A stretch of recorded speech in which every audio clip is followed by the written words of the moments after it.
Olha, a seleção brasileira deve ter mudança hoje no ataque, tá? Vamos dar uma olhadinha no provável time do Dorival Júnior para a partida desta noite contra o Paraguai.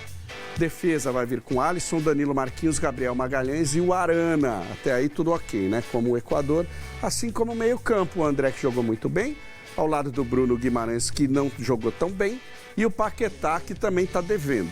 No ataque, o Rodrigo deslocado para a direita, o Vinícius Júnior permanece na esquerda e aí a novidade, o Endrick de centroavante, Pretzel, gosta?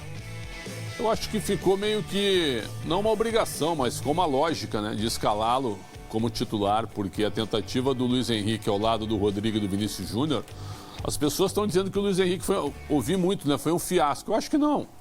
Acho que o Luiz Henrique, aquilo que a gente conversou ontem, um jogador quis jogar muito como ele, Luiz Henrique, quis atuar como ele atua no Botafogo muitas vezes, pegando a bola e entrando, né, infiltrando pelo meio para bater de esquerda. Ele foi bem marcado. A única jogada que ele foi para o fundo, que é onde ele tem muita força, ele criou uma oportunidade para o time brasileiro. Então acho que faltou um pouquinho de sintonia ali entre o Luiz Henrique e a comissão técnica. Vai para o fundo, vai para o fundo. Eu chamei atenção sobre isso no jogo, que ele estava toda hora querendo infiltrar no meio, estava bem marcado e não conseguiu jogar. Mas eu não acho que ele tenha sido um desastre, certo? Para a primeira convocação dele. Mas eu acho que é lógico agora a entrada do Endrick. Eu vou mais além, viu? Eu tiraria o Paquetá. E entraria com o Rodrigo no lugar do Paquetá recuado e colocaria o Estevão na vaga do Rodrigo. Tô fechado com você. Começaria com Estevão, Endrick, Rodrigo de meia e Vinícius Júnior. É isso aí, porque o Paquetá foi mal. Muito mal. E o Rodrigo é capaz de fazer bem essa função. E o Bruno Guimarães também foi muito mal. Os dois foram muito mal. O meio de campo do Brasil inexistiu. Inexistiu num jogo em casa contra uma seleção média. E eu não acharia nem ruim se o Bruno Guimarães desse lugar ao Gerson também. Claro, verdade.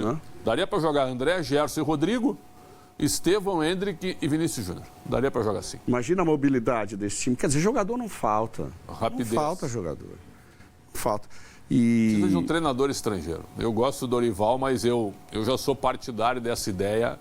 O Brasil está na hora de ter um treinador estrangeiro. Eu falo assim, pô, mas tu é um sonhador. Quem? Quem é que vai aceitar trabalhar com o Edinaldo? Isso é verdade. Mas aí tu cria Abel Ferreira. Pois é, tu cria uma... O Abel Ferreira pode ser também. Tu cria uma comissão, não essas comissões parlamentares que não servem para nada, certo? Tu cria uma comissão de ex-campeões mundiais. Notáveis? Notáveis. Então vamos lá. Pega o Cafu, pega o Rivelino. Tô dando um exemplo, tá? Pega o Raí. Pega o Ricardo Rocha, o Branco. Certo? Campeões. Tafarel, que está na comissão.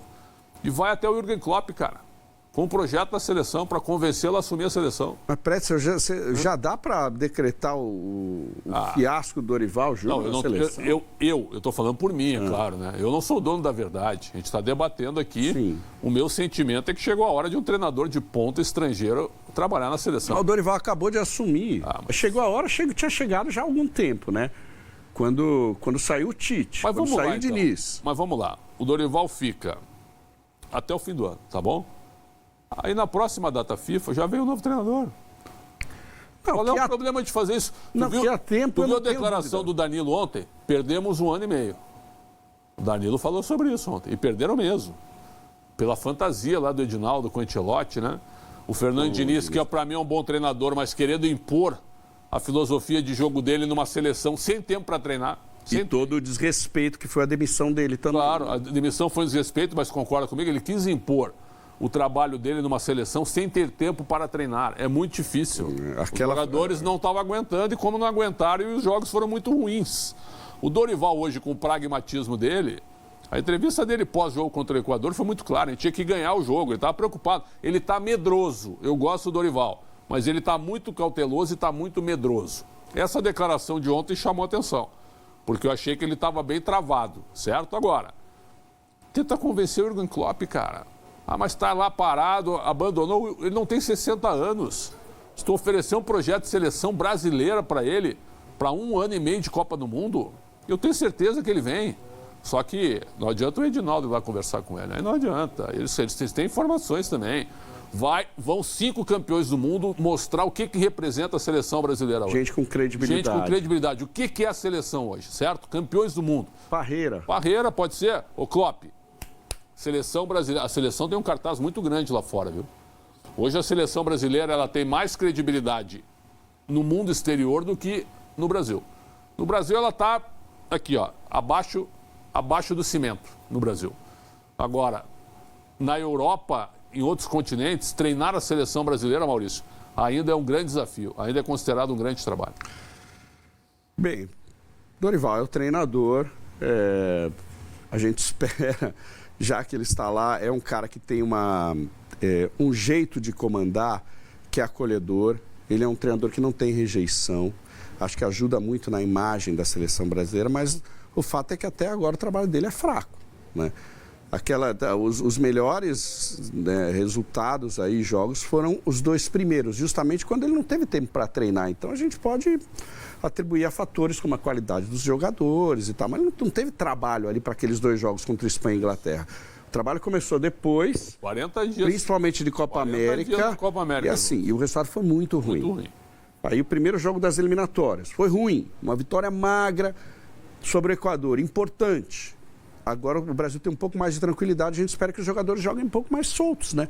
Sem aquela responsabilidade de estar ali na última posição da classificação direta.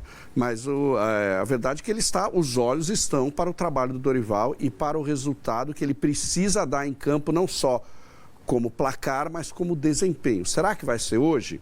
Não sei, o adversário pode ser fraco, mas vai jogar em casa e está precisando do resultado. Não vai ser um jogo mole, não. Com muitos jogadores do Paraguai que jogam no Brasil, conhecem bem o futebol brasileiro. Exatamente. Vamos ouvir, então, o que o Dorival Júnior falou na entrevista coletiva pré-jogo, que foi ontem à noite, a entrevista aí obrigatória. Em um dos pontos, ele explicou que a equipe vive um momento de reformulação. Mas ele fez a tal da previsão para a Copa do Mundo. Nós estamos passando por um momento de uma reformulação que todo mundo pediu. Todos os torcedores que me encontravam na rua, de um modo geral, as perguntas iniciais quando da nossa chegada à seleção, ao Rodrigo Caetano da mesma forma, olha, a gente precisa de uma reformulação, de rejuvenescer um pouco o time. Isso se faz com equilíbrio, com calma, com paciência. Eu nunca vi em equipe nenhuma, e olha que são 22 anos como treinador, você montar e no dia seguinte você já encontrar resultados e caminhos. O futebol, ele passa por um momento no mundo todo onde nós estamos vendo uma ordem sendo alterada. Uma equipe como a Itália, por exemplo, ficou duas Copas do Mundo fora das disputas.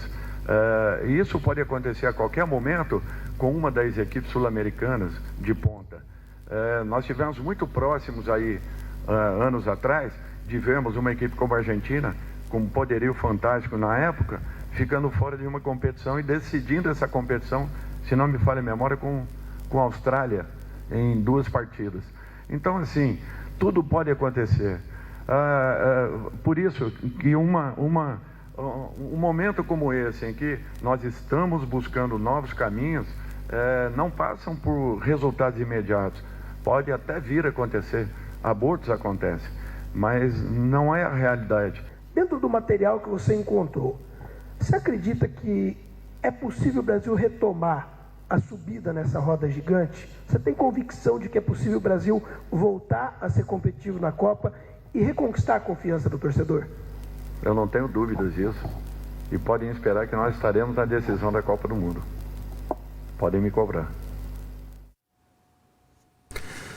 Uma enorme bravata para mim do respeitado e respeitoso Dorival Júnior. Não entendo por que ele falou isso. Mas ele pode falar.